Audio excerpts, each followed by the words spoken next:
And sorry once again, technical issues. I guess it's just one of them days. Anyway, as I was saying, if you have one of these tools, you rock it back and forth, open up your prongs. So, if you have one of these, it has a great, nice, firm, pokey tool on the end. Um, in most journals, um, I would use my awl. It's spelled AWL. They do produce a little bit bigger hole. But what are really nice about these is if you're using a book cover that you've gutted, and that is your journal cover that you're using, these go through those really nicely. Where some other ones, it's going to take a little bit of muscle, etc. But anything that you have, just if it's something real flimsy, not real sturdy, or the hole's going to be really, really small, unless you're using like embroidery floss, usually for regular journals, bookbinding, use the, wax thread.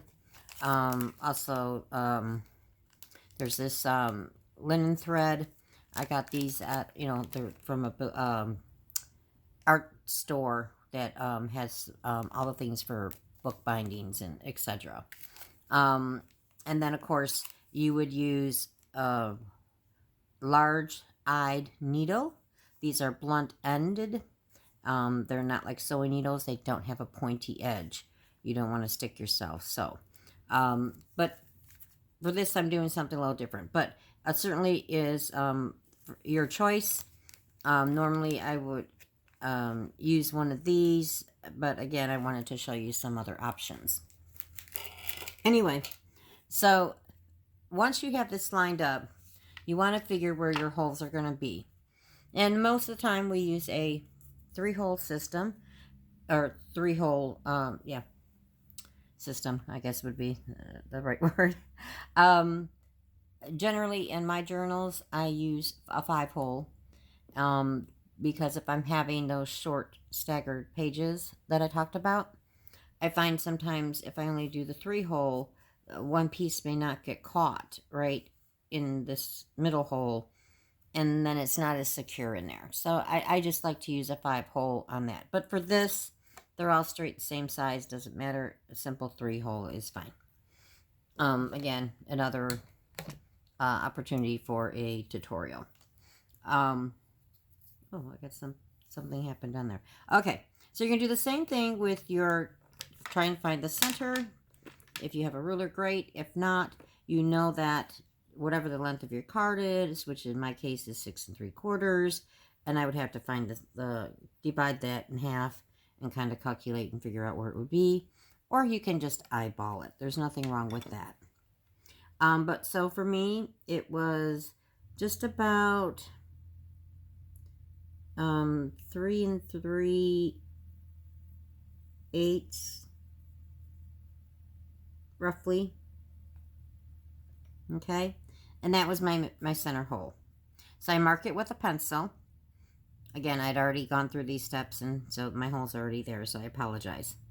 And then you want to come in on your edges of your pages. You don't want it too close to the edge because you don't want it to, through wear and tear, rip, or the pages may rip.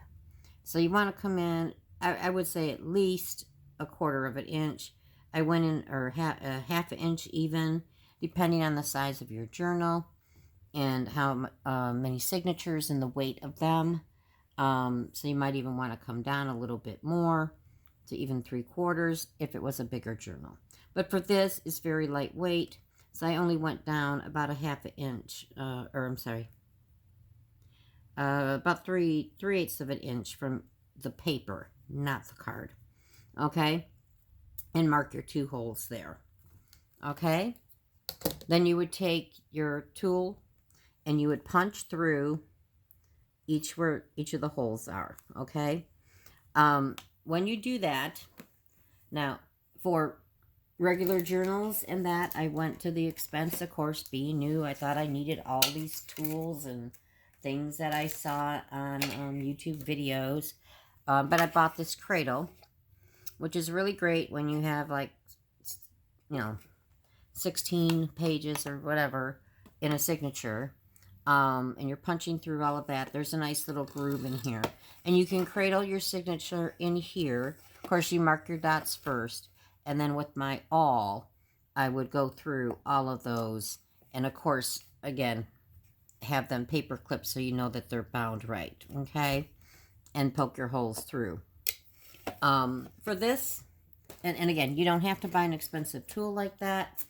Unless you're really going to get into it, but especially for beginners, it's really simple too. Some people use a piece of cork board. Make sure I'm still recording. Yes, okay. But you can just, again, take, we use book pages a lot. This is the gut from a book, if I didn't already go through that. Use it for, of course, ephemera, like covering pages, as a glue to glue on top of. And you can see I already have holes in here. So for something like this, all I did was put it over my book, because you don't want to hit a hard surface, right? And you would then, where your dot is, your mark, push down straight in each of your holes. And then once I did that, when I lifted it up, just to make sure I cleanly went through, I would go back to that hole and push all the way through so that I have this actual full width here. Okay, so my hole would be that size. And then I would use either, for this you could use embroidery floss, like I said, the linen thread, the wax thread, any of those that you want to use. But I kind of had this cord, I don't know, I think it came off a candy box or something. Again, junk journaling. You'll learn to save lots of things, and I've had it for a couple years, never really had the opportunity to use it, but I knew one day I'd find the project. And so here's an example of doing that. Again, in this original one, my prototype, right? I thought, oh, that'd look really nice as a decorative bow on the side. So that's what I did. But I knew my cord wouldn't go through those holes. So what I did is I used my Big Bite. If any of you have one, this is a crocodile. They also had the hand version. But with the hand version, you can't go in as deep, and I want to make sure I can get into the middle. Now, when I punched my holes, I did the smaller one. The cord fits perfectly through the smaller setting. There's two settings. Hopefully you can see that on camera, on the holes. But the middle, I know that I have to go through twice. And it wouldn't be big enough to do that, so I used the larger punch. And then, of course, if you don't have one or have ever used one, you would you would put your thing, and of course, I pushed my thing all the way back so that I had room to get into the middle. But you come down, let me show you this way. You'll see here where the punch. Let me put this here in case the black background isn't showing. As you lower the lever, you'll start to see the punch come through. You want to, when you put your paper in, you want to bring that down and then make sure you're centering your hole or your mark in the middle of that rod, that punch. Okay, and then you would press all the way through. Okay, so that's how I did those. Some people I know do that just in their regular journals, which you can, especially again with the thicker, if you're using a hardcover book cover for your journal that you've gutted. Again, those work pretty nice to do that. Okay, so that's just a tip there. So here we go. We're almost toward the end. So then I take, okay, and I lost my cord. Oh, like I said. Oh, here it is on the floor. Oh, geez. All right. For most binding, we start from the inside and go out, come up, go all the way across, down, and back up through the middle. Okay?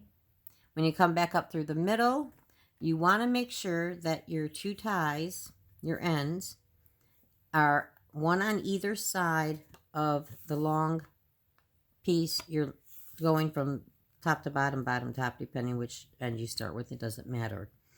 And then you tie it so that that string is in between your two ties, and then you tie either a bow or a double knot. You can add things to the end of it. You can make them longer to add beads. So always give yourself extra length. Think about if you're going to hang things or charms off the end of them, you want to accommodate for that extra length. So you know that you're going to at least need 2 lengths, right? Just for the binding, not even counting the tying. So I always add an extra one for the tying. And then on here, I know I'm going to do a little bit of I leave a little extra because this should accommodate for the tie. But I leave a little extra because I can always trim the ends. But if you do want it something longer, or if you're not going to do a bow, just leave yourself enough cord, okay? But this, because I want to do the bow on the outside as a decorative to it. So I'm not going to start from the inside out. And because it's a thick cord like this, I'm not going to use a needle to thread it, okay? So I'm going to do the opposite. I'm going to go through the middle from the outside in, okay? And then I'm going to pick an end. It doesn't matter which end. And hopefully my edges aren't frayed on my cord from taking it apart. So hopefully I can get it through the hole. Okay, yeah. Oh, good. Okay. And so I'm going to leave myself some room here to make my bow. Right, roughly about that. But I can adjust it, not a problem. And then I'm going to come all the way up to the other end. And I'm going to go through that hole. Okay, like so. And then I'm going to go back through the middle. And that's why I made it bigger, because I knew I'd have to go through this hole with this thicker cord twice. And I didn't want to struggle with the small hole or end up not being able to do it. And come through the other side. Now here's the part where I'm saying you want this in between your two ends, okay? Now, you want this to be taut and everything taut. When you go to pull, you kind of want to pull with the way that the cord is. So see how I'm pulling on this, but it's pulling this one here? I don't want to do that. It'll end up tearing the holes. What I want to do is switch that, and I want to be able to pull it this way and this way so that I'm not ripping it, but I'm keeping it taut. And I also want this to be kind of taut. So again,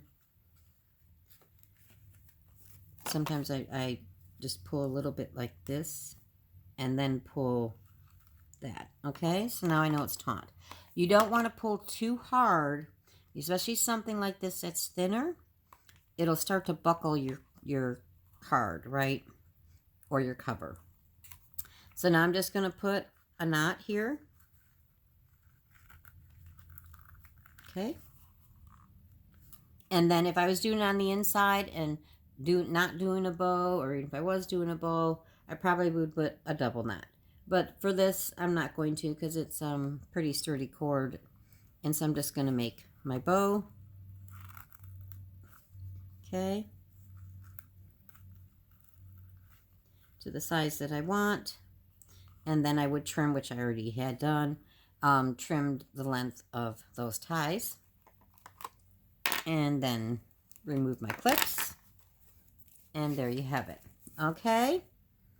Now, again, I was trying to show some options. I don't necessarily like the look of the two bows on either side. But again, I wanted to show you different things that you could do and apply. If which reminds me, I wanted to mention, if you are doing a card like this, okay, and you're not putting or covering this up to tuck a piece of ribbon under, you're always going to pretty much be covering the back, right? Because it's the manufacturer barcode. You don't really want that showing. So you're always pretty much, excuse me, going to be covering that up to give you an option to put something there. So I would put maybe twine or string, yarn, whatever you want to do, and do a wrap around, and then you just kind of tuck it around the strings or that you wrapped around. Sometimes you'll add a charm on the end for a little bit of weight, whatever. You can always do that type of closure for that. Okay, but then I wouldn't do like an outside bow like this. Okay, but yeah, I'm not, again, thrilled about the double bow thing, but it's just, again, the main thing was to show you guys some options. You don't have to do your journal just like mine. I just wanted to give you some ideas of what you can do, especially on plain paper, some ideas on how to decorate. If you have a card, like I said, with the sentiments on either side, and you don't want to cover that up, you could probably put a pocket here if you wanted to. But where you can get pockets inside your pages. Again, you can just do a standard strip like that and just glue it onto a page. Or I showed you some options of how to add paper or pockets using the actual paper itself. This one doesn't. This is what it looked like without the double, okay? But this one, I left more room at the top and bottom, so I had a little bit more, a deeper pocket there. Here, I did it a little bit closer to the edge, which is normally what I do, and it left a shorter pocket. So again, I showed you another option on how you can make those deeper, but you are at free to do however you want to do. Hopefully some of these ideas, inspired you or gave you some tips and tricks. And that was my main objective on doing the video, is to give you some ideas for your card.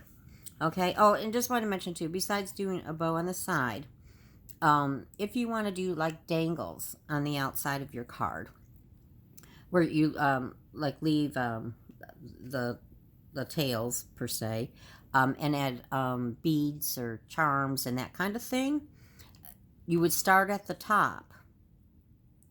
Do the same thing. Come from the start from the outside, go in rather than inside out. Okay. Come down through the middle. Come down here. Go up again through the middle. Right? So now you have on the outside. And when you bring this one up, tie your knot here. You could put a bow if you wanted, but generally I wouldn't if I was just doing a top one and then adding strings and beads and charms, whatever you want on your strings. So that is another option. And that probably would have been better than with the tie like this on the side. I think it would have aesthetically looked very nice, which I may turn around and do. But like I said, it was an opportunity for me to use this cord. I thought it would look pretty.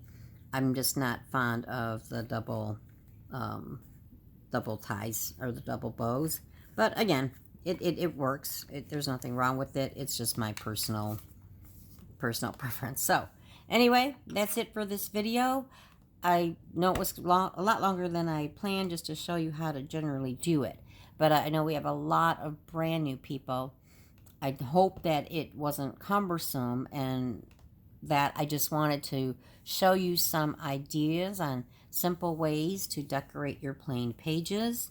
Again, it's a very small journal, and you're not going to add a lot of ephemera or things of that nature, other than you are required 2 pockets, 1 journal card, and 1 tag. And, the rest should be for journaling, okay? So you don't have much of a spine, so you can't add a lot of additional pieces unless they're like made with thin paper, like a book page or sheet music, things of that nature. Okay? And that wraps it up for this video. And have a great Easter holiday if you do celebrate it.